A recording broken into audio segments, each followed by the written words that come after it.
BSA की last video में हम judgement of court and relevant fact के टॉपिक को डिस्कस कर रहे थे, जिसमें मैंने बताया था हम लोग इस वीडियो में सेक्शन 34 से 38 तक के सेक्शंस को कवर करने वाले थे, जिसमें हमने लास्ट वीडियो में सेक्शन 34 से 36 तक के सेक्शंस को कवर कर लिया था। रिमेनिंग 37 और 38 हम इस वीडियो में डिस्कस करेंगे। तो चलिए समझते हैं 37 और 38 को।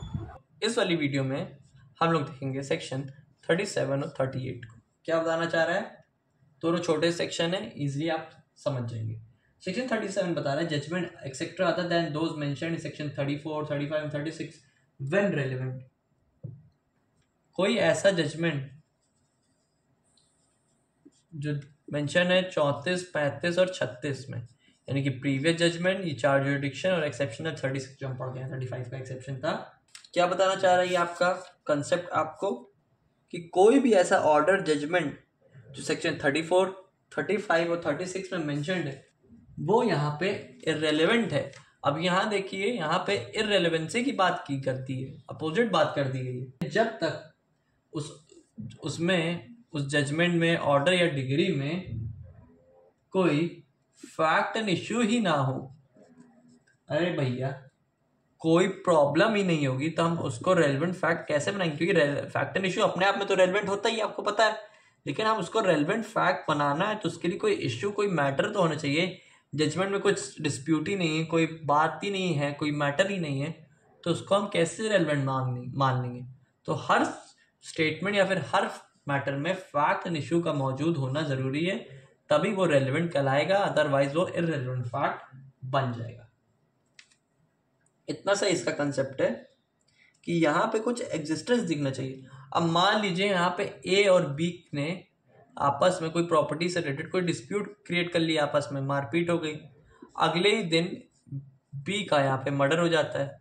अब देखिए यहाँ पे मोटिव है कि नहीं? ए को क्यों मारना पड़ा बी को? क्योंकि उसको जमीन हड़पनी थी, तो यहाँ पे मोटिव है। तो फैक्ट एंड इशू यहाँ पे मर्डर है, लेकिन यहाँ पे मोटिव तो अगर आप उसको प्रूव कर लेंगे तब ये आपका रेलेवेंट फैक्ट बन जाएगा। अदरवाइज जब फैक्ट एंड इशू ही नहीं डिस्क्राइब है तो कैसे उसको आप रेलेवेंट बना लेंगे उसके जजमेंट को? तो ये बताना चाह रहा है आपका सेक्शन 37। आपको मूव करते हैं जजमेंट्स के कंसेप्ट के लास्ट सेक्शन में जो दिया गया है, सेक्शन 38। फ्रॉड और कोल्यूशन इन ऑब्टेनिंग जजमेंट और इनकम्पिटेंसी ऑफ कोर्ट में बी प्रूव्ड। कोई भी जजमेंट में, ऑर्डर या डिग्री में, जो हम लोग पढ़ के आए 34, 35, 36 तक में, इसमें अगर कोई भी जजमेंट, ऑर्डर, डिग्री कोर्ट द्वारा पास किया गया है और वो पास कर दिया गया है कोई फ्रॉड करके, धोखाधड़ी करके, कोल्यूशन करके, कोई सीक्रेट बात छुपा के, या फिर कॉन्स्पिरेसी, आपसी रंजिश के थ्रू, या फिर कह लीजिए कोई इनकॉम्पिटेंट कोर्ट द्वारा पास किया गया है, यानी कि उस स्पेसिफिक कोर्ट के लिए वो स्पेसिफिक पर्सन ही नहीं कैपेबल था उसको जजमेंट देने के लिए, लेकिन वो जजमेंट पास हो गया है कोई धोखाधड़ी से, कॉन्स्पिरेसी के थ्रू, या फिर इनकॉम्पिटेंट कोर्ट द्वारा, तो उसको आपको यहाँ पे प्रूव करना पड़ेगा। यानी कि कोई भी जजमेंट 34, 35, 36 में कोर्ट द्वारा पास किए गए जिसमें आपको लग रहा है कि उसमें फ्रॉड हुआ है या फिर धोखाधड़ी से जानबूझ के कोई हेरा फेरी की गई है, या फिर कैपेबल कोर्ट नहीं बैठी थी उसमें उस पॉइंट को रेस करने के लिए, तो वहाँ पे आपको उस पॉइंट को या फिर उस फैक्ट एंड इशू को प्रूव करना होगा। अब आपको लग रहा है, मान लीजिए कोई, जैसे कोई ये ए और बी का एग्जांपल है, कोई प्रॉपर्टी डिस्प्यूट है।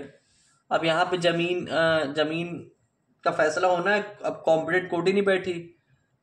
कॉम्पिटेंट कोर्ट का मतलब है कि प्रॉपर्टी के लिए जो स्पेसिफिक कोर्ट बैठानी थी वो बैठी नहीं, मैट्रिमोनियल की कोई कोर्ट बैठ गई, यानी कि फ्रॉड हो गया। मान लीजिए जजमेंट ने वन पार्टी जजमेंट मिल गया, यानी कि एक तरफा फैसला हो गया, आप नाखुश हैं, तो वो प्रॉब्लम आपको प्रूफ करनी पड़ेगी कि यहाँ पे फ्रॉड हुआ है, कोई कॉन्स्पिरेसी, साजिश रची गई, यहाँ पे कोर्ट की इनकैपेबिलिटी थी। तो ये बताना चाह रहा है सेक्शन 38 आपको। तो आई होप आपको सेक्शन 37 और 38 का कंसेप्ट अच्छे से क्लियर हो गया होगा। इसी के साथ हम लोग का जजमेंट एज रेलेवेंट फैक्ट का टॉपिक कंप्लीट हो गया। तो मिलते हैं बीएसए लेक्चर सीरीज में नेक्स्ट टॉपिक के साथ।